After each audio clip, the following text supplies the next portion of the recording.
سیدنا صدیق اکبر رضی اللہ تعالی عنہ زمانہ فطرت میں اسلام سے پہلے آپ کا نام عبد الکعبہ تھا۔ اسلام لانے کے بعد آپ کا نام عبداللہ رکھا گیا۔ عبداللہ سے آپ ابو بکر مشہور ہوئے اور لقب آپ کا صدیق اکبر قرار پایا۔ جناب صدیق اکبر رضی اللہ تعالی عنہ 1.25 لاکھ صحابہ میں سے وہ ہستی ہیں جن کی 4 نسلیں صحابیت کے رتبہ سے فائل ہیں۔ آپ کے بابا جان بھی صحابی رسول تھے، خود سیدنا صدیق اکبر بھی صحابی رسول تھے، آپ کے بیٹے بھی صحابی رسول تھے، آپ کے پوتے بھی صحابی رسول تھے۔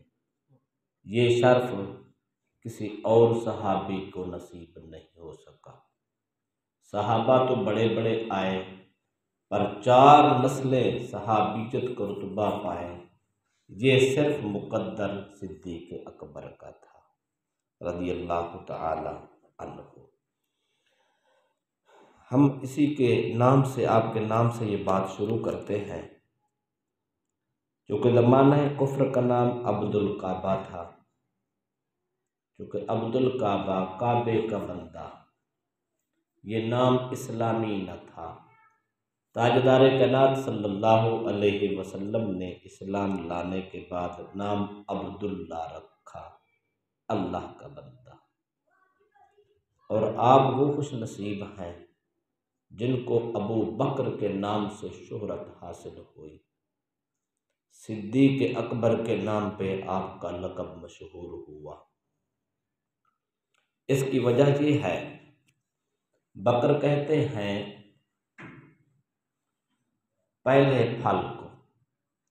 مالی جب اپنا باغ سجاتا ہے، بوٹے لگاتا ہے، پھر ان کی گوڈی اور ان کی خدمات کرتا ہے، ان کو جام بھر بھر کے، مشکیں بھر بھر کے پانی دیتا ہے، وہ آہستہ آہستہ باغ پر وان چڑھتا ہے، جو سب سے پہلا پھل لگتا ہے اس کو بکر کہتے ہیں۔ کفر کے جہان میں جب نبی رحمت صلی اللہ علیہ وسلم نے توحید کا پودا لگایا، پھر اپنی رحمت کا پانی چھڑکا اور اس کو جب پروان چڑھایا، 40 سال کے بعد جب مصطفیٰ نے اعلان نبوت فرمایا تو اس توحید کے پودے میں لگنے والا پہلا پھل صدیق اکبر تھا۔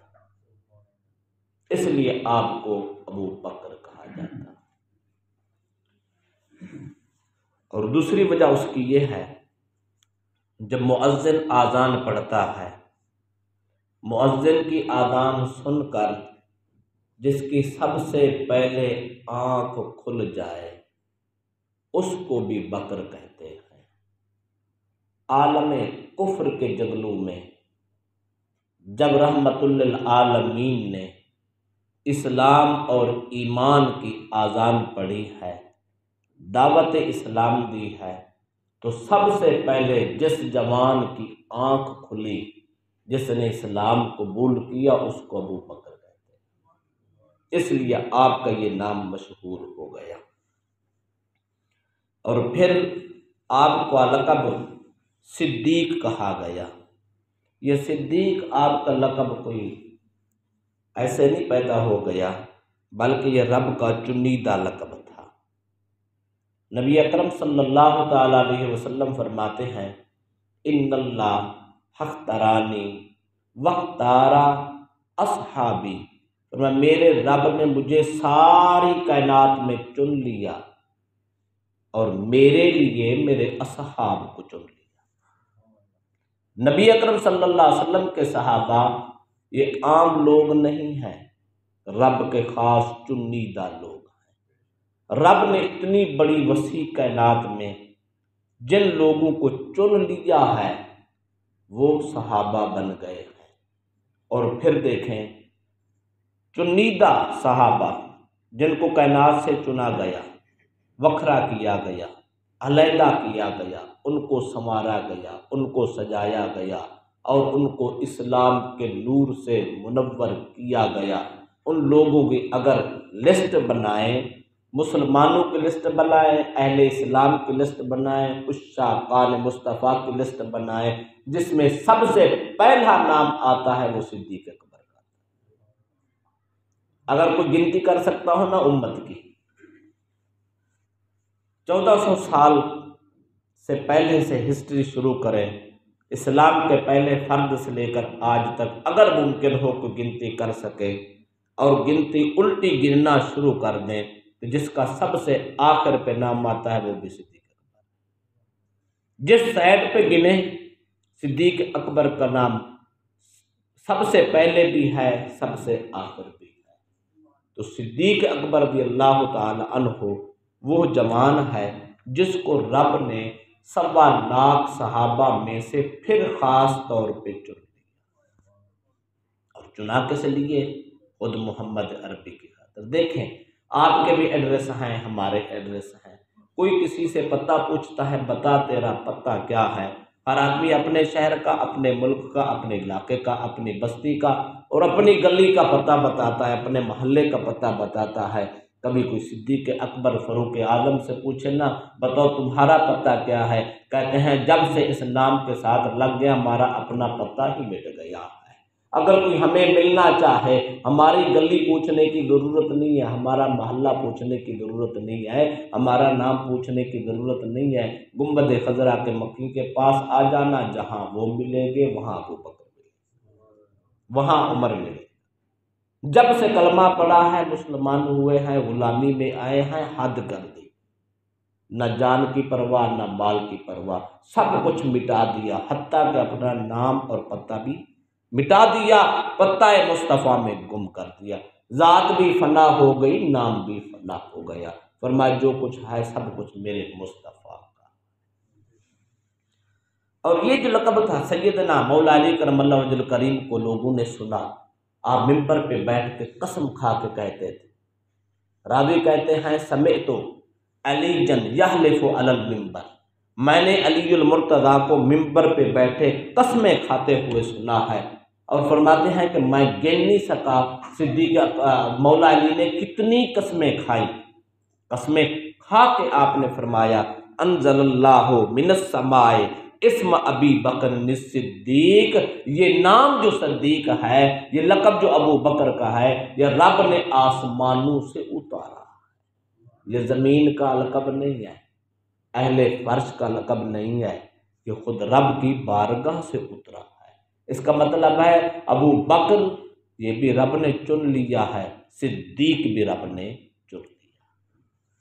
اور پھر دیکھیں مزے کی بات یہ ہے رب نے کیسے چنا، بڑے عجیب انداز سے چنا۔ آپ انبیاء کی ہسٹری دیکھیں، 1.25 لاکھ انبیاء کرام میں سب سے پہلے پیغمبر کا نام جناب آدم علیہ السلام۔ آدم علیہ السلام جب تشریف لائے اپنے آخری ادوار میں بشارت دیتے ہوئے گئے، فرمایا میں جا رہا ہوں دنیا چھوڑ کے، میرے بعد ایک اللہ کا برگزیدہ پیغمبر اور آنے والا، جو کسی آنے والے کی خبر دے اس کو مبشر کہتے ہیں۔ آپ چلے گئے، نوح علیہ السلام آ گئے، یہ سلسلہ پھر چلتا گیا، اور انہوں نے پہلے نبی کی تصدیق کی، جو آدم آئے تھے وہ حق تھے اور سچ تھے، جو کچھ انہوں نے کہا وہ حق تھا، جو کچھ وہ بولے وہ پک تھا، کوئی شک نہ تھا، وہ اپنے حال پہ حق تھے، میں اب حق ہوں۔ پہلے ان کی تصدیق کرتے رہے، جب جانے لگے تو کہہ گئے، فرمایا میں جا رہا ہوں، میرے بعد اللہ کا پیغمبر اور آنے والا۔ یہ ہسٹری چلتی رہی، تاریخ بنتی رہی، ہر پیغمبر پہلے نبی کی تصدیق کرتا رہا، دوسرے کے آنے کی بشارت سناتا رہا۔ جو پہلے کی تصدیق کرے اس کو مصدق کہتے ہیں، جو بعد میں آنے والے کی خبر دے اس کو مبشر کہتے ہیں۔ آدم علیہ السلام صرف مبشر تھے، باقی 1.25 انبیاء کی تاریخ پڑھیں، وہ مصدق بھی تھے اور مبشر بھی تھے۔ جب باری آئی آمنہ کے لال کی تو اللہ پاک نے فرمایا محبوب اب نظام چینج کرتے ہیں، نظام تبدیل کرتے ہیں۔ کیوں؟ فرمایا میں نے آپ کو بنایا خاتم النبیین، آپ کے بعد تو کسی نبی نے آنا نہیں ہے، لہذا آپ نے کسی کی بشارت سنانی ہی نہیں ہے۔ اگر اور نبی بھیجتا ہوں جو آپ کی تصدیق کرے تو ختم نبوت پہ حرف آتا ہے، اگر نہیں بھیجتا تو پھر آپ کی تصدیق کرنے والا کوئی نہیں ہے۔ پر محبوب میں ایسا نظام بدلتا ہوں اور ایسا نیا نظام لاتا ہوں، آپ کی ختم نبوت پہ بھی حرف نہیں آئے گا اور آپ کی تصدیق میں بھی فرق نہیں آئے گا۔ کیوں؟ اس لیے کہ اگر مبشر مصدق نہ آئے تو ختم نبوت کا مسئلہ ہے، اگر مصدق نہ آئے تو عظمت کا مسئلہ ہے۔ اللہ پاک اپنا نظام ایسے بدلتے ہیں، ختم نبوت کا تاج تجھے پہنا دیتے ہیں، تیرے بعد کوئی نبی نہیں آئے گا محبوب، پر تجھے میں صرف مصدق نہیں صدیق اکبر عطا کرتا ہوں محبوب، تیری تصدیق کے لیے میرا ابو بکر ہی کافی۔ اس کائنات میں جب کملی والے تشریف لائے ہر حال میں تصدیق کی ہے تو ابو بکر صدیق نے کی۔ خود نبی اکرم صلی اللہ علیہ وسلم نے اس بات کو ارشاد فرمایا، سرکار نے فرمایا میں نے بڑے بڑے لوگوں کو اسلام کی دعوت دی، جس کو بھی میں نے دعوت دی ہے اس نے میرے سے سوال کیا، اس نے تردد پیدا کیا، اس نے میرے سے دلیل مانگی۔ کسی نے کہا چاند 2 ٹکڑے کر کے دکھاؤ، کسی نے کہا سورج ڈوبا واپس لوٹا کے دکھاؤ، کسی نے کہا درختوں کو کلمہ پڑھا کے دکھاؤ، کسی نے کہا کہ گنگوں کو اور پتھروں کو کلمہ پڑھا کے دکھاؤ۔ لوگوں نے میرے سے دلیلیں مانگی ہیں اور معجزات مانگے ہیں، فرمایا ایک واحد شخص ابو بکر تھا جس کو میں نے اسلام کی دعوت دی ہے، بغیر کسی دلیل مانگے ابو بکر نے میری تصدیق کی۔ تو جو بغیر دلیل کے تصدیق کرتا ہے یہ عام انسان نہیں ہے، یہ رب کی طرف سے ابو بکر صدیق بن کے آیا ہے۔ رب نے بنایا ہی اس لیے تھا، اور میرا محبوب آئے گا بس اس نے دعوت دینی ہے، آپ نے بغیر کسی تردد کے، بغیر کسی شک کے، بغیر کسی شبہ کے میرے مصطفیٰ کو سینے سے لگا کے قبول کیا۔ جس نے بغیر دلیل مانگے اسلام قبول کیا ہے اس جوان کا نام ابو بکر صدیق ہے۔ پھر دیکھیں جب سرکار دو علیہ وسلم سفر معراج پہ گئے نا، واپسی پہ آ رہے تھے، سرکار نے جبریل سے پوچھا، فرمایا جبریل رات کا وقت ہے، تھوڑے لمحے گزرے ہیں، ہم فرش سے چلے، لامکاں پہ گئے، رب سے ملاقات کی، اب واپس جا رہے ہیں، نظام زندگی وہی کا وہی ہے، اب جب میں جاؤں گا جا کے دنیا والوں کو بتاؤں گا، میری بات کون مانے گا، اس کی تصدیق کون کرے گا؟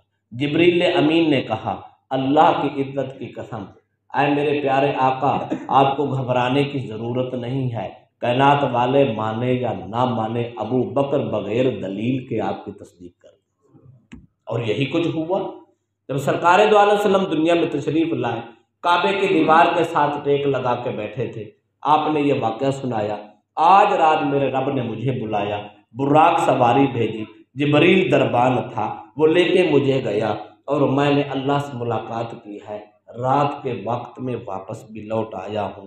انہوں نے کہا یہ تو ہو ہی نہیں سکتا، یہ تو ممکن ہی نہیں ہے، ایسا تو کسی صورت میں مانا ہی نہیں جا سکتا۔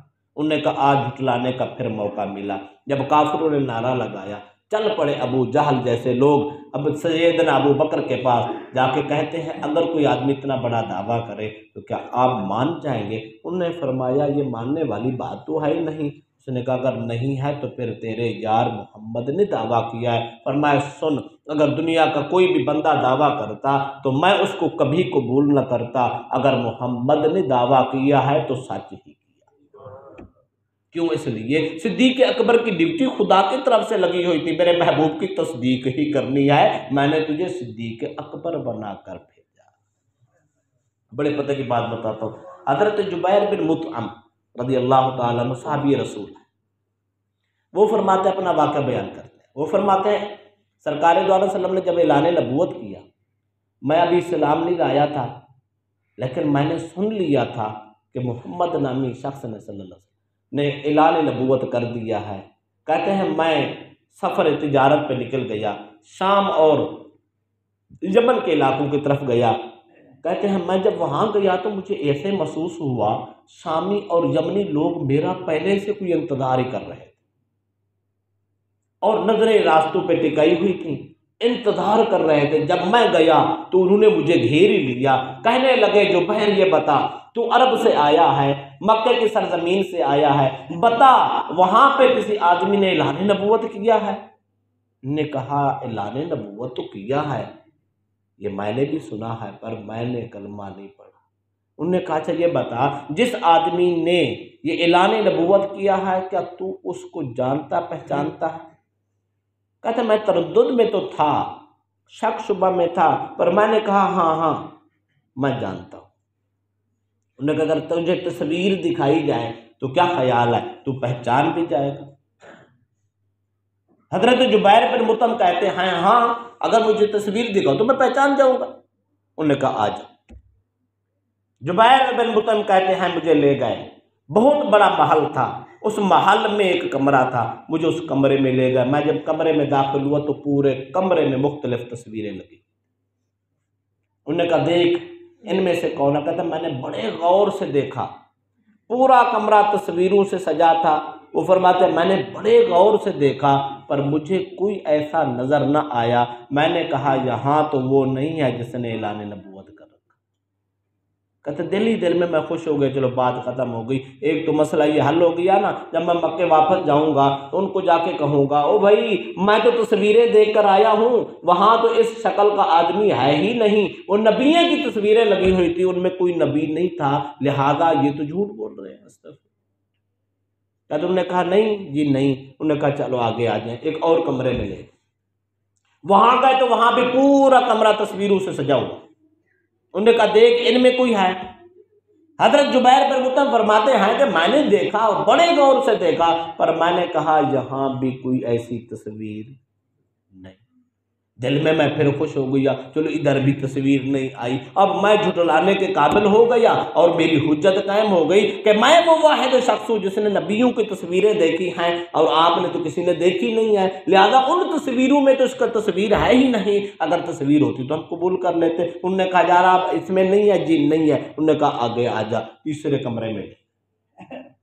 جبیر بن مطعم کہتے ہیں جب مجھے تیسرے کمرے میں لے گئے نا تو مجھے جا کے انہوں نے جب دروازہ کھولا میں نے نظر اٹھائی تو سب سے اوپر بڑی تصویر محمد عربی کی لگی، سب سے وکھری، طور بھی وکھری، انداز بھی وکھرا، رنگ بھی وکھرا، روپ بھی وکھرا، تصویر کا ڈھنگ بھی وکھرا۔ فرمایا میں نے جب دیکھا ساری تصویریں کرسیوں پہ بیٹھے انسانوں کی لگی ہوئی تھی، لیکن ایک وہ تصویر تھی جو ایک تخت پہ بیٹھا جوان لگ رہا۔ کہتے ہیں میں نے دیکھا، میں نے بڑے غور سے دیکھا، ٹکٹکی باندھ کے دیکھا، اور دیکھ کے میں نے کہا لگتا ہے یہی ہے وہ شخص جس نے مکے میں اعلان نبوت کر رکھا۔ اچھا بات ختم نہ ہو۔ شامی کہنے لگے اہل کتاب تھے، انہوں نے پہلے سابقہ کتب آسمانی میں پڑھ رکھا تھا، تورات زبور انجیل میں پڑھ رکھا تھا کہ اس کا ایسا رخ ہوگا، والضحیٰ کا مکھڑا ہوگا، یہ اس کا نین ہوں گے، یہ اس کے نقش ہوں گے، یہ اس کا قد ہوگا، یہ ایسی صورت ہوگی، چونکہ وہ نقاش تھے اور جو خیالی تصویریں بنائی ہوئی تھیں۔ وہ کہتے ہیں ہمارے آباء و اجداد صدیوں سے ہمیں بتاتے آ رہے ہیں لوگوں نبی آخر الزمان یہی ہے جس کی یہ تصویر۔ آج ہمیں تصدیق ہو گئی کہ جس نے مکے میں اعلان کیا ہے وہی تو نبی آخر زمان ہے، یہی اس کی تصویر ہے۔